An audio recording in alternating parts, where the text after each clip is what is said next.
देश भर में चारों तरफ लोकसभा चुनाव 2019 की लहर तेज हो गई है और हर दूसरा आदमी इन दिनों सिर्फ राजनीति से जुड़ी बातें ही कर रहा है।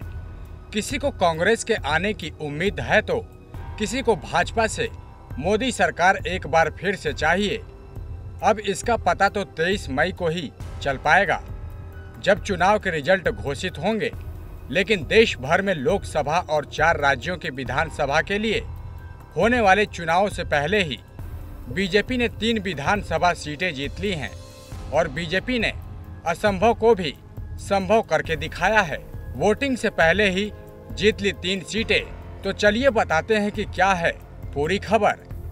आपको बता दें कि भाजपा की लहर देश भर में दिन पर दिन तेज होती जा रही है, लेकिन वोटिंग से पहले ही जीत हासिल करने के पीछे की खास बात यह है कि पार्टी ने ये सभी सीटें बिना चुनाव लड़े ही जीती हैं। इनमें से 2 सीटें तो 26 मार्च को ही पार्टी के खाते में आ गई थीं। वहीं तीसरी सीट गुरुवार को बीजेपी की झोली में आ गिरी। इस बार केंद्रीय मंत्री और अरुणाचल प्रदेश से भाजपा सांसद किरण रिजिजू ने एक ट्वीट करके इस बात की जानकारी दी है। रिजिजू ने ट्वीट करके लिखा है कि भाजपा के सभी कार्यकर्ताओं को बधाई। अरुणाचल प्रदेश की 4 दिरांग विधानसभा से भाजपा उम्मीदवार श्री फूरपा शेरिंग निर्विरोध निर्वाचित हुए हैं। इनके साथ ही भाजपा के 3 विधानसभा उम्मीदवार निर्विरोध निर्वाचित हुए हैं। भाजपा को मिली इस जीत को लेकर भाजपा महासचिव राम माधव ने भी गुरुवार को ट्वीट किया था और उसमें उन्होंने लिखा था, भारतीय जनता पार्टी ने अरुणाचल प्रदेश में तीसरी विधानसभा सीट हासिल कर ली है और भाजपा उम्मीदवार फूरपा शेरिंग दिरांग सीट से बिना चुनाव लड़े ही जीत गए हैं, क्योंकि उनके खिलाफ खड़े 2 दूसरे उम्मीदवारों ने अपना नाम वापस ले लिया है। इसके पहले 26 मार्च को प्रदेश की आलो ईस्ट विधानसभा सीट और याचुली विधानसभा सीट पर भाजपा उम्मीदवारों का निर्विरोध निर्वाचन हुआ था।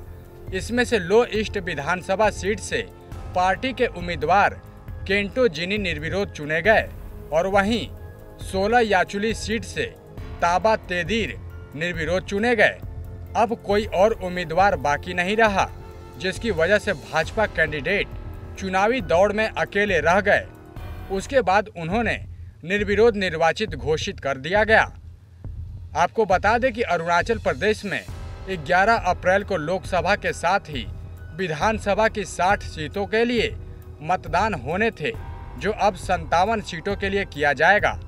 वैसे तो कांग्रेस को भी पूरी उम्मीद है कि इस साल देश अपना फैसला उनके हक में सुनाएगा, लेकिन उससे कहीं ज़्यादा भाजपा यानी कि मोदी सरकार को भरोसा है कि नरेंद्र मोदी एक बार फिर भारत के प्रधानमंत्री की कुर्सी पर बैठेंगे। भाजपा अपनी पूरी जान लगा रही है कि उसे इस बार भी पूरा चांस मिले, लेकिन जनता की प्रक्रिया दोनों तरफ नजर आ रही है।